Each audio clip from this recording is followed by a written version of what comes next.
Hi, I'm Erik Estrada. If you're too young to remember, Google it. You'll be taking 5 easy sections during our adventure.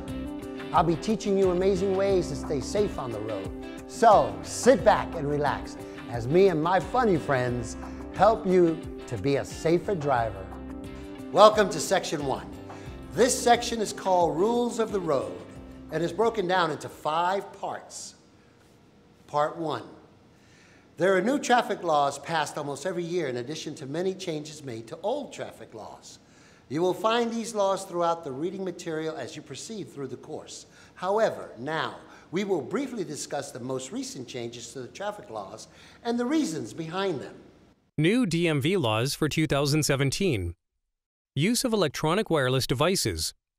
When driving a motor vehicle, you may not hold and operate a handheld telephone wireless communications device unless it is mounted to the windshield or mounted affixed to the dashboard or center console so that it does not block your view of the road but allows voice operation and hands-free operation. You are only allowed to activate or deactivate a feature or function on the device with a swipe or tap of your finger, but not while holding it. This law does not apply to manufacturer-installed systems that are embedded in a vehicle. Child safety seats. Children who are under the age of 2 are required to be properly secured in a rear-facing child passenger restraint system, unless the child weighs 40 or more pounds or is 40 or more inches tall, 3 feet 4 inches. Accident reporting. Until now, when involved in a motor vehicle collision that caused injury, death, or property damage of at least $750, you are required to report this to the DMV within 10 days. It must still be reported within 10 days and when injury or death is caused, but when the property damage is at least $1,000. Motorcycle lane splitting. Until this year, lane splitting by motorcycles in California wasn't permitted nor prohibited, but now lane splitting is legally defined as a motorist that drives a 2-wheeled motorcycle between the rows of stopped or moving vehicles. The California Highway Patrol, CHP, can now develop educational guidelines relating to this matter that would ensure the safety of motorcyclists, drivers, and passengers. California residency requirement. As of July 1, 2016, any person that applies for an original driver license or identification card must provide proof of being a California state resident. This law brings the DMV into compliance with a federal law requirement. Changes to technology and driving techniques.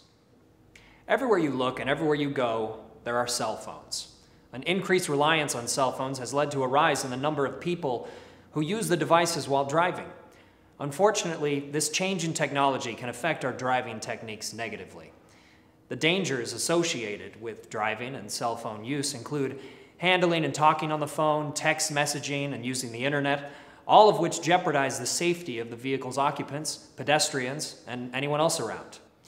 First, drivers must take their eyes off the road and hands off the wheel to manipulate the devices when dialing, texting, and surfing the web. Second, people become so absorbed in their conversations and other uses that their ability to concentrate on the act of driving is severely impaired. Since the first law was passed in New York in 2001, banning handheld cell phone use while driving, there has been debate as to the exact nature and degree of hazard. The latest research shows that using a cell phone when driving is just one of many types of distracted driving that may lead to collisions and near collisions. There are a number of states that have a ban on the use of handheld cell phones while driving, and California is definitely one of those states. The law bans all drivers from using handheld cell phones while driving. The law does not affect passengers. They are free to use cell phones while traveling in an automobile. However, the law does apply to anyone driving in California, whether the driver lives in California or not. A driver is allowed to use a hands-free device, such as the speakerphone option on the phone, as long as they do not hold the phone, a headset that plugs into their phone, or a wireless headset, such as a Bluetooth. Although any of these methods are recommended, the theory that hands-free sets are safer has been challenged by the findings of several studies. A study from researchers at the University of Utah, published in the summer 2006 issue of Human Factors, the quarterly journal of the Human Factors and Ergonomics Society, concludes that talking on a cell phone while driving is as dangerous as driving drunk, even if the phone is a hands-free model.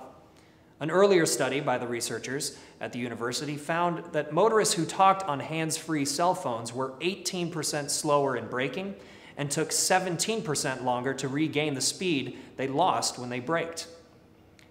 A number of cell phone companies are considering developing technology that will prevent people from receiving calls and texting while driving.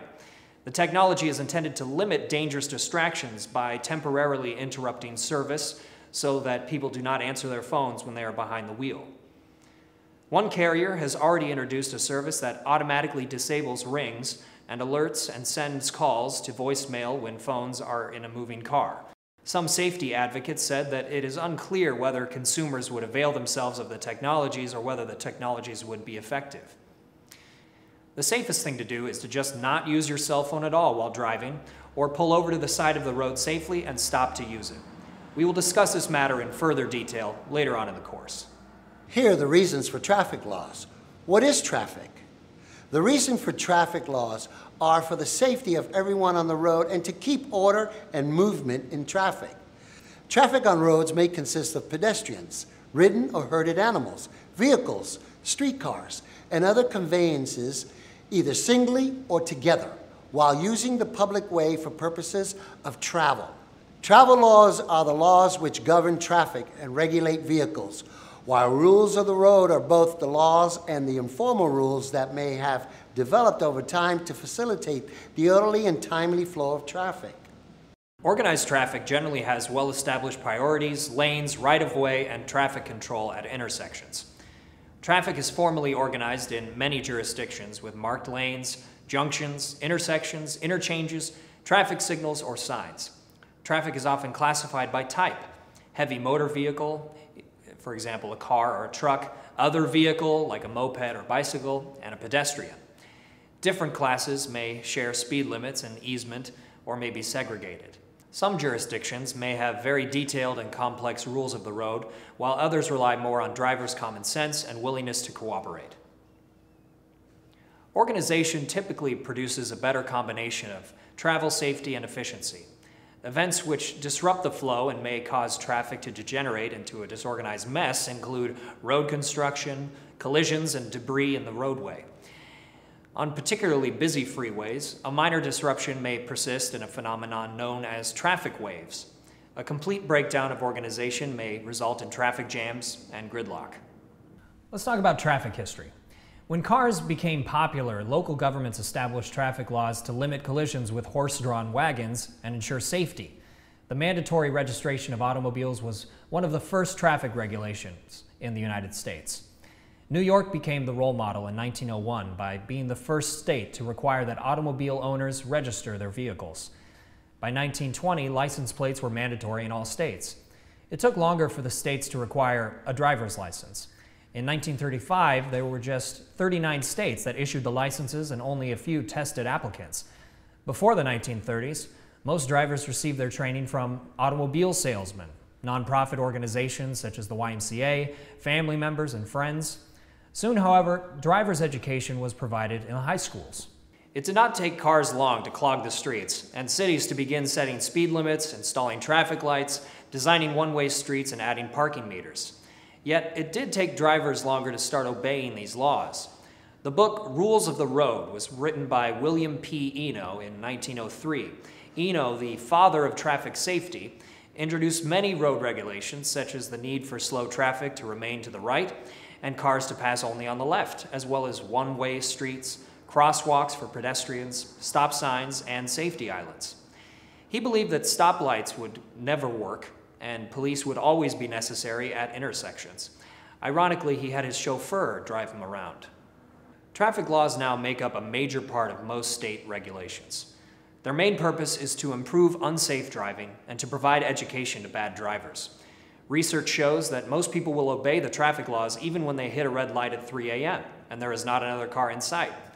There is, however, a group of people who constantly get caught for ignoring the laws. Studies show that more people follow the laws when they think there is a good chance of being caught, and less adhere to them when they believe they can get away with it. Now let's talk about moving and non-moving violations. Since the beginning of traffic laws, drivers have received tickets for strict liability offenses. In other words, the person can be found guilty of breaking the law without any criminal intent to do so. The police only need to prove that the person did not follow the law. Examples of these moving and non-moving strict liability traffic offenses are not properly using turn signals, going through a stop sign without making a full stop, driving a car with only one working headlight, speeding, driving too close to another car, not putting enough money in a parking meter, and parking in a loading zone.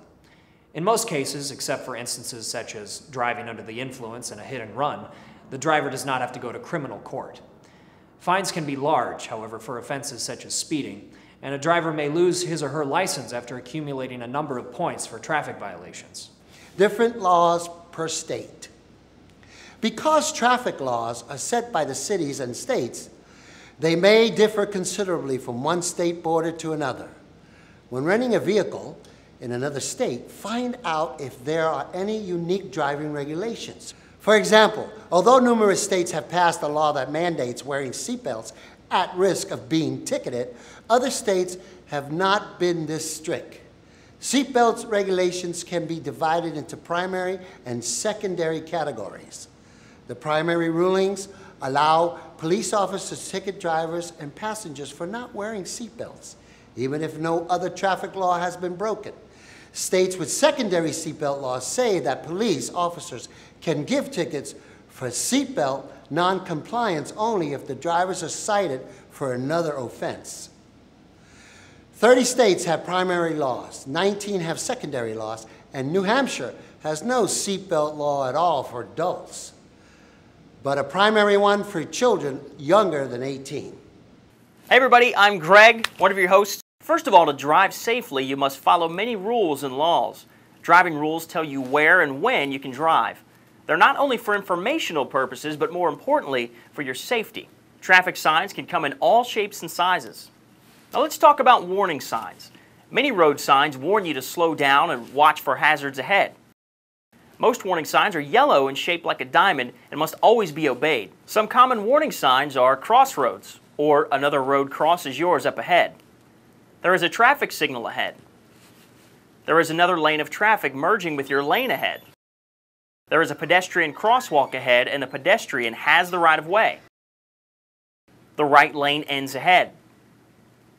You may turn left when the light is green. Yield to traffic which is close enough to be a hazard. Now let's talk about traffic control at intersections. Traffic lights, signs, and right-of-way rules tell you when to go or stop at an intersection. These are what the colors of traffic lights mean. Red. A red signal light means stop. A right turn can be made against a red light after you stop and yield to pedestrians and the vehicles in your path. Do not turn if there is a sign posted for no turn on red. Red arrow. A red arrow means stop until the green signal or green arrow appears. A turn may not be made against a red arrow. Flashing red.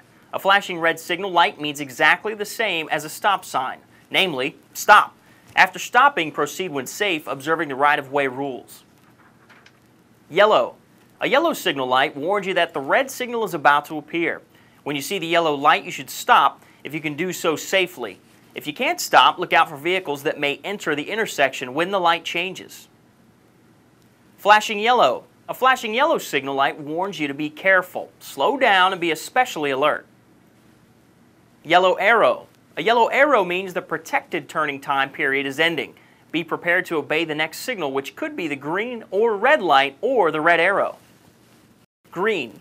A green light means go, but first you must let any vehicles, bicycles, or pedestrians remaining in the intersection go first. When your signal changes to green, get through before you move ahead. Make the left turn only if you have enough space to complete the turn before any oncoming vehicle, bicycle, or pedestrian becomes a hazard. Do not enter an intersection even when the light is green unless there is enough space to completely cross before the light turns red.